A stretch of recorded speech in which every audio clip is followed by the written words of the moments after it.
Dum, dum, dum, dum, dum, dum, dum, dum, dum, dum, ba-dum, ba-dum. Yes, guys, my last Smackdown and TNA review. It's gone a long way. I want to see if I can condense them both, since one was really good and one was fucking horrible.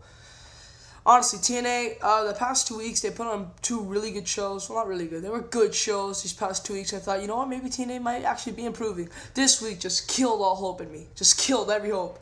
I swear to you, by the end of the match, the end of the main event, the crowd was booing.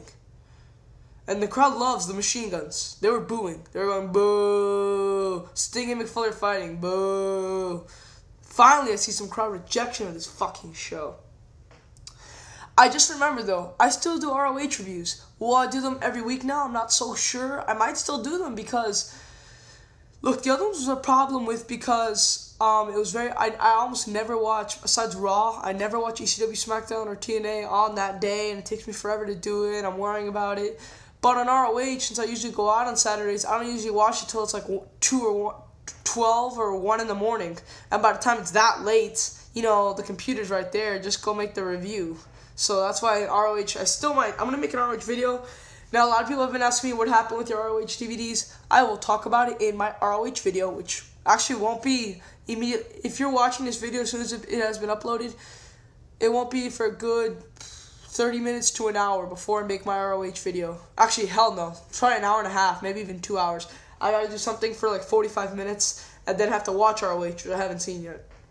But seriously, I'm trying to condense SmackDown and TNA on one show. Okay, SmackDown. Big Show defeats Kofi Kingston. The Great Khali defeats Santino Marella. And Gail Kim defeats Michelle McCool.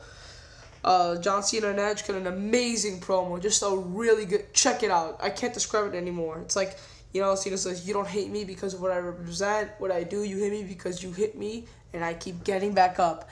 Because I am always the last man standing. Got me really excited for the match. Then we have Priceless. Yes, I'm not going to call them the Legacy when it's just Cody Rhodes and Ted DiBiase. Priceless defeats the Primos after Cody Rhodes is his Crossroads, which I think really, it's a pretty bland finisher.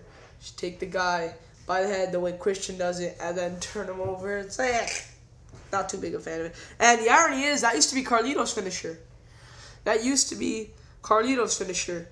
And Cody Rhodes did it on Carlito. Yeah. Randy Orton cuts a promo. Not as good as John Cena and Edge's, but still gets me somewhat excited for the 6-man tag. Matt defeats Jeff in a stretcher match. I talked to New York Sports Freak about it. There was a spot where Matt was on the stretcher and Jeff goes for the swanton bomb and Matt rolls all the way and Jeff lands on the stretcher. And then, you know, Matt hits Jeff with a chair and then that's how Matt wins, putting Jeff through the finish line. But, like, I understand, they obviously practice that spot a lot. Jeff does a swanton. He lands directly on the stretcher, and he manages to stay on the stretcher. I'm like, they rehearse that so many times. Now, I understand sometimes you do have to rehearse spots in wrestling because some of them can be really dangerous. But for something like that, it just bothers me a little, I guess. Especially for a guy like Jeff. If you're really good, like Jeff, RVD, Rey Mysterio, sometimes you shouldn't have to practice it. You should just get it on the spot. No pun intended. That's my opinion. Very good SmackDown. Very good SmackDown. Now we get to something that wasn't so great. Fucking TNA. This show fucking sucked. Sheik Abdul-Bashir defeats Suicide. And then Samoa Joe defeats Booker T. Now with the Muscle Buster. Now with the Coquina Clutch. No, with the Power Slam. Yeah, with a simple Power Slam. A fucking move that anybody in wrestling can do. Samoa Joe pins Booker T with a Power Slam. It pissed me off when he did it to Steiner, and it pisses me off now.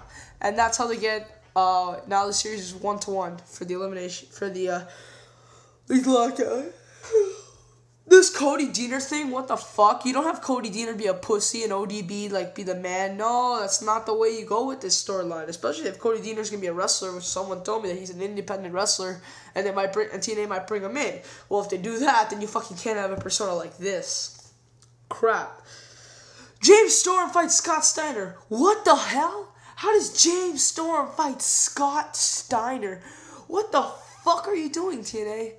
The match ends when Kevin Nash obviously gets Scott Steiner disqualified by hitting James Storm with a pipe. T3 says, yo, we respect you.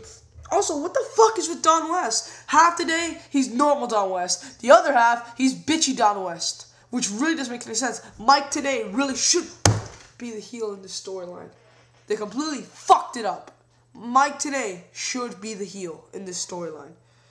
Don West, I feel sorry for Don West in real life. I think, yeah, man, you're right. Today fucking stabbed you in the back. Not only is he the heel, and not only is he not playing it well, he's only a heel half the time. I mean, what the fuck? That is bothering me on massive ends. Awesome Kong in a handicap match against Madison Rain and Velvet Sky. Awesome Kong wins. And another handicap match.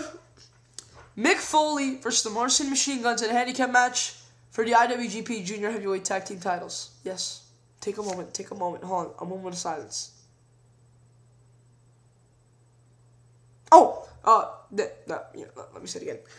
Mick Foley versus the Motor City Machine Guns handicap first blood for the IWGP Junior Tag Team titles. Let me tell you the match ends.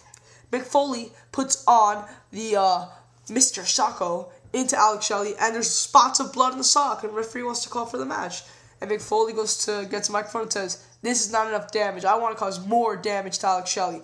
He takes a fucking barbed wire bat, scrapes it on Alex Shelley's head. Obviously, blood is flowing. They didn't want to show it on camera that TNA fucked up, and Alex Shelley actually started to bleed from that. But he did, and quickly Steve Borden noticed the fuck up of Mick Foley and Alex Shelley, and he decided to take the chair. I mean, I know that's how it's supposed to end. You know, Sting hitting Foley with a chair and Foley starting bleeding. But I think Sting might have done it a little quicker than normally was supposed to. So quickly, he sees it, he grabs a chair, hits Foley. Foley's on the ground, a little cut, like right here, and the Guns win.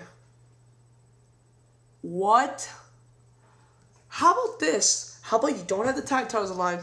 Foley's little blood thing works. Foley wins. And then Foley says, I don't care. I'm still going to inflict more damage on you.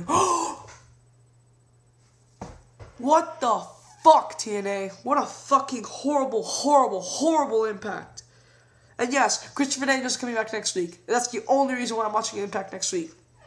And someone tell me what they're going to do at Lockdown. Like I said, is Kaz back? Is Daniels going to have 2 matches that night? What the hell? What the holy shit, man. Oh, quickly, Q&A from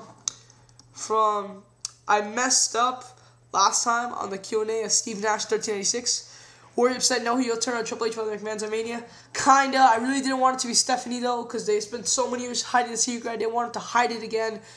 So I guess I'm not too upset that that there wasn't a heel turn, but I still am slightly mad.